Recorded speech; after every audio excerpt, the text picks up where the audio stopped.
From the headlines to what's really going on underneath. This is The Canadianist. Real conversations about Canada. What's happening, why it matters, and where it's all heading. Here's Chris. Hello, friends, and good day, fellow Canadians. I'm Christopher M. Michaud. Welcome to the podcast. This is The Canadianist. There's something in the news coming up I want to talk about. April 13th, 3 by-elections nationally.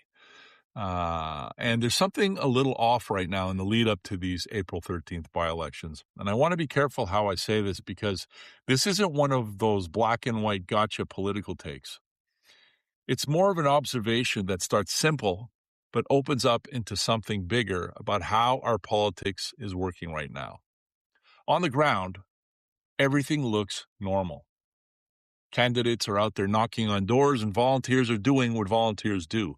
Local campaigns are grinding it out one conversation at a time, trying to earn trust the hard way. That part hasn't changed. But what has changed, or at least what feels different, is what's happening at the top. Pierre Poilievre has been quiet, very quiet when it comes to these by-elections. Not completely absent, not invisible, but noticeably less present than you'd expect from a national leader during active campaigns. But here's the part that makes this even more interesting. He hasn't been quiet overall. He's been out there. He's been active. He's been doing media, including podcasts, some of them with American audiences. So this isn't about a leader stepping back. It's about a leader choosing where to show up. Meanwhile, Mark Carney is doing what you traditionally expect. He's out there, he's visible, he's backing his candidates. Again, agree or disagree with him, that's besides the point here. That's the traditional model, what he's doing. You show up, you support your people, and you make it clear these races matter. So when you put those two things side by side, this stops being about personality and it becomes about priority. Because when a leader is active, but not in the places you'd expect during an active campaign, that's not absence. That is a decision. And that decision tells you something about how the campaign is being run. Now, maybe that's strategic. Maybe the thinking is that these by-elections don't move the needle nationally or that the risk outweighs the reward. That's a valid calculation. But here's where it starts to matter. Because politics isn't just about where you spend your time. It's about what that choice signals to the people doing the work on the ground. Those candidates knocking on doors, they're not theoretical. They're the ones asking Canadians for trust, face to face, in real time. And when the leader's presence is felt more somewhere else, even if there's a reason for it, it creates distance. Not a collapse, but a gap. And in politics, that gap doesn't stay neutral for long. People fill it in. They interpret it. And that's where perception becomes reality. Now, step back from the individuals for a second. Because this isn't really about Poilievre versus Carney. This is about what our system is becoming. Canadian politics has been moving towards a leader-first model for a long time now.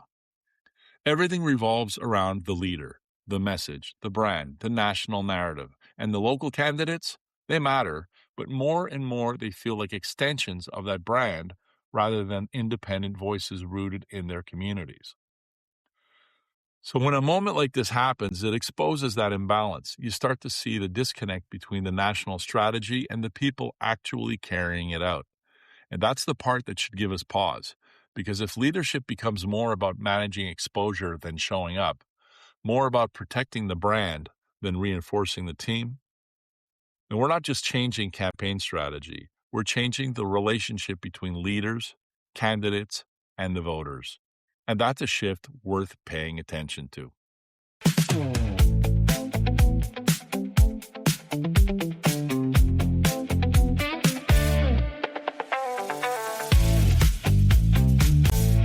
Hello again. Welcome back to the podcast. This is the second segment. I'm Christopher M. Michaud, and this is The Canadianist.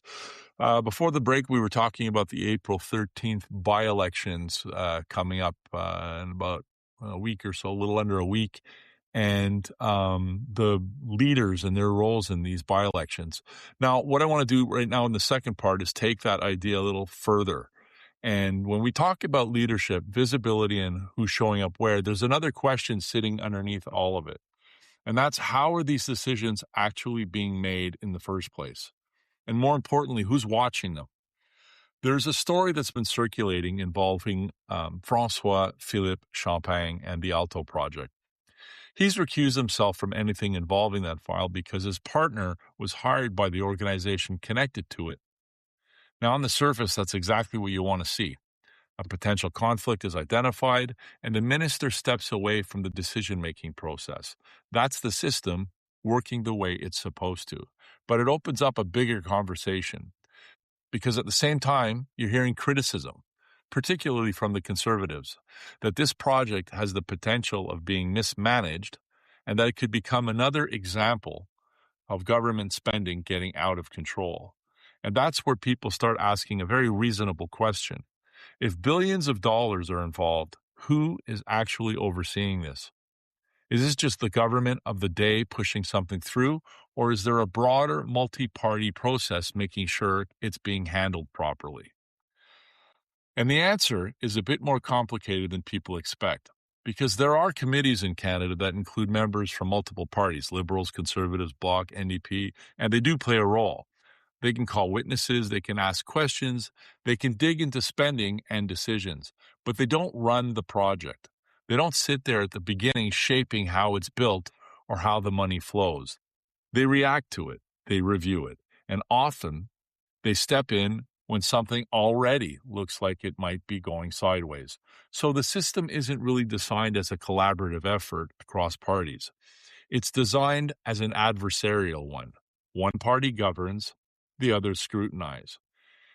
And a lot of the real accountability comes later, through pressure, through audits, through investigations. Now, that doesn't mean the system is broken, but it does mean there's a gap between what people think is happening and what's actually happening.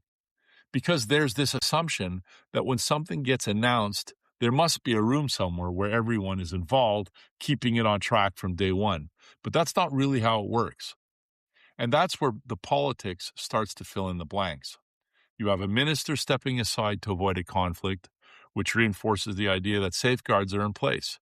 And at the same time, you have opposition parties raising concerns about mismanagement, which reinforces the idea that those safeguards might not be enough. And both of those things can be true at the same time.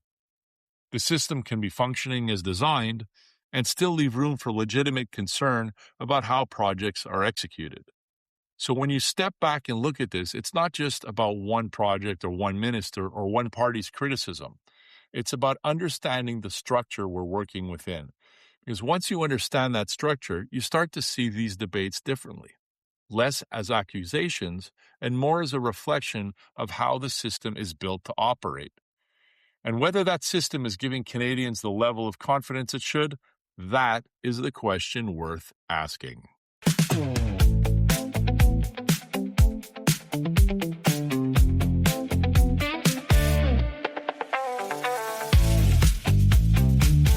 Well, I hope you enjoyed today's episode. As we move forward, we're going to start expanding the show, more topics, more depth, and more engagement. And once the studio is ready, we'll be moving into a new space and bringing video into the mix as well. There's a lot coming, and I'm looking forward to building this out with you. Be sure to subscribe to the podcast so you don't miss the next episode. I'm Christopher M. Michaud, and I'm a Canadianist. And if this resonates with you, I invite you to continue the conversation at thecanadianist.news. And to find out more about the United Canadian Centrists and our vision for Canada's future, visit uccparty.ca. See you next time. You've been listening to The Canadianist. New episodes daily. Real conversations about Canada. What's happening, why it matters, and where it's all heading. Subscribe and stay connected. The Canadianist.